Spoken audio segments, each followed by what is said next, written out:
Assalamualaikum warahmatullahi wabarakatuh. Balik barengan sama gue Taufik Nubu. Dan hari ini kita bakal ngomongin handphone yang satu ini, yang sudah dirilis oleh Apple mungkin sekitaran April 2020, cuman baru masuk Indonesia beberapa minggu terakhir, yaitu iPhone SE 2020. Yuk kita bahas. iPhone SE 2020, akhir kata gue bisa bilang kalau handphone ini adalah handphone yang lumayan, tapi tidak bisa lebih dari itu.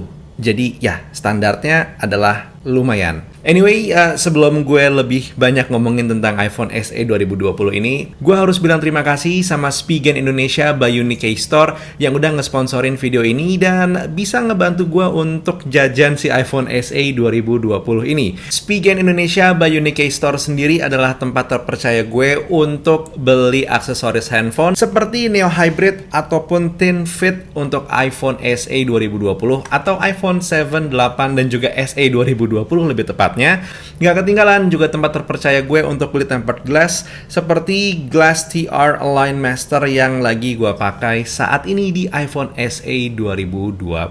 Sekali lagi terima kasih untuk Spigen Indonesia by Unique Store yang udah nge-sponsorin video ini. Dan buat lo yang pengen tahu ada jajanan apa aja di sana, please do refer ke link yang gue taruh di kolom deskripsi. Lanjut videonya. Tadi gue udah sempat bilang kalau iPhone SE ini pada dasarnya adalah satu buah handphone yang lumayan, tapi tidak lebih dari itu. Karena emang iPhone SE sendiri jatuhnya adalah iPhone 8, tapi dengan chipset yang lebih bagus, yaitu Apple A13 Bionic. Tapi di sini gue akan ngasih semacam pujian untuk Apple yang cukup pintar mengolah spare part iPhone 8 yang sepertinya masih banyak numpuk di gudang gitu ya. Cuman diganti chipsetnya aja, ditambahin RAM-nya, and voila.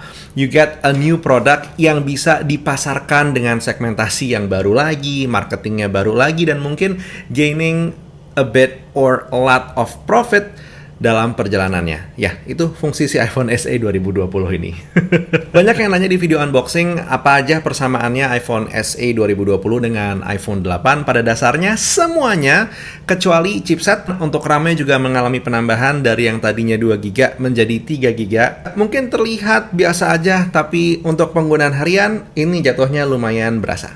Setelah menggunakan iPhone SE 2020 selama 1 minggu, satu hal yang sangat gua rasakan cukup powerful itu adalah penggunaan dayanya atau alias performa baterainya.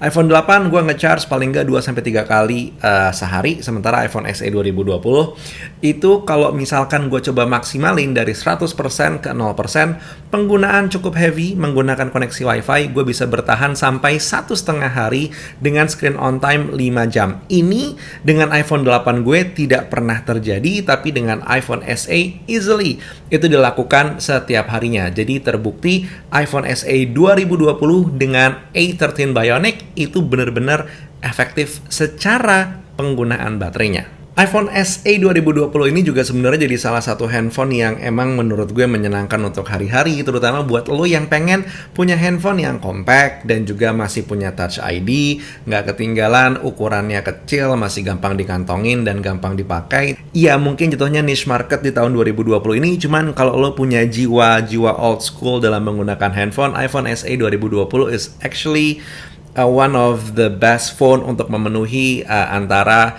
kecintaan lo dengan desain yang agak-agak tua, tanda kutip, dengan performa yang masih relatable di tahun 2020. Untuk performanya sendiri, iPhone SE 2020 ini bisa dibilang menyenangkan untuk dipakai harian. Gue pakai buat ngedit foto dan juga ngedit video aman-aman aja, nggak pernah ada lag atau sesuatu yang membuat gue merasa terganggu.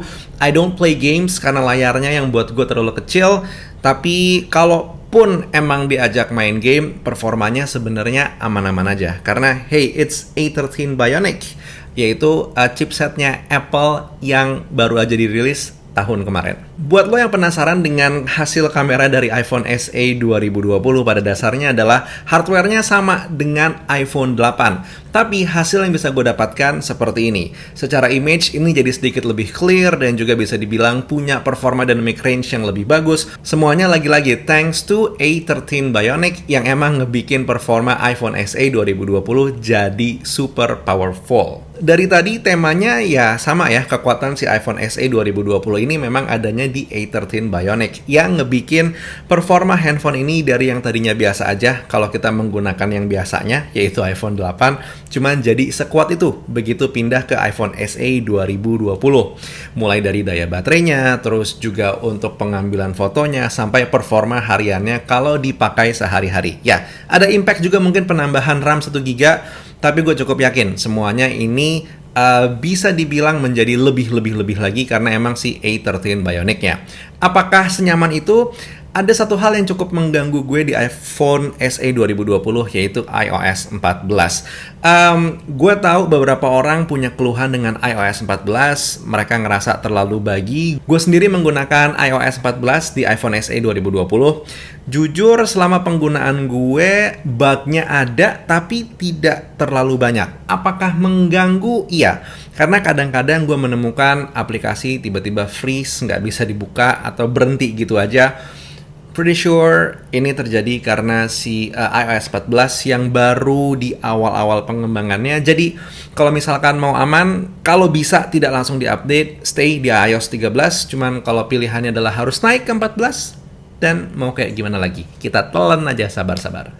Pada akhirnya kalau ditanya iPhone SE 2020 apakah worth the money, gue akan bilang gini, kalau lo ngebandingin dengan harga yang ada di luar negeri, ya beda cerita, mungkin yang di luar negeri bisa lebih murah.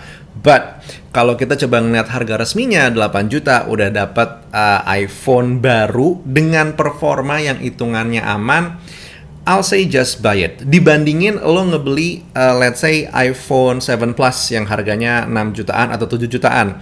I prefer you save a bit more money dan memilih si iPhone SE 2020 ini. Dibandingin dengan iPhone XR second gimana? Gue belum pernah nyoba iPhone XR second, jadi gue nggak akan sok tahu dengan bilang, oh menurut gue lebih AO. Karena gini, secara spek, perasaan gue lebih ke iPhone SE 2020, but gue perlu experience sesungguhnya gimana rasanya menggunakan iPhone XR kalau misalkan dibandingin dengan si iPhone SE 2020. That's gonna be another video. Buat sekarang, kita berhenti di sini aja. Have a question or two atau mungkin pengen punya komentar yang dibagi karena lo juga sudah menggunakan iPhone SE, silahkan tulis di kolom komentar di bawah. I'll be waiting. Buat sekarang Taufik Nobo cabut. Assalamualaikum warahmatullahi wabarakatuh. Skadush.